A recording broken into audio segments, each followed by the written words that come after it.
ચાલો વિદ્યાર્થી મિત્રો, આજે આપણે વર્ગ કરવાની સૌથી ટૂંકી રીત શીખવાના છે. ધારો કે કોઈ એક્ઝામ્પલ આપેલું છે, કોઈ 38 નો વર્ગ અને 44 નો વર્ગ, તો મારે વર્ગ કઈ રીતના કરવો?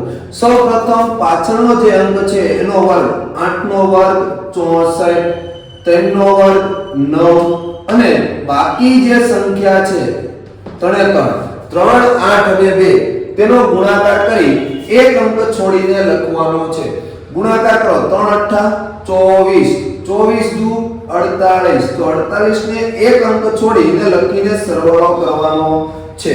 સરવાળો કરો, 4 ના 4, 8 ને 6 14 નો ચોગડો, વધી પીડી 1, 9 ને 1 10 ને 4 14. આ આવી ગયો છે 38 નો વર્ગ. આવી જ રીતના 44 ની વાત કરીએ, 4 નો વર્ગ 16, 4 નો વર્ગ 16, ચોકે 16, 16 દુ 32, તો એક અંક છોડીને લખી નાખો.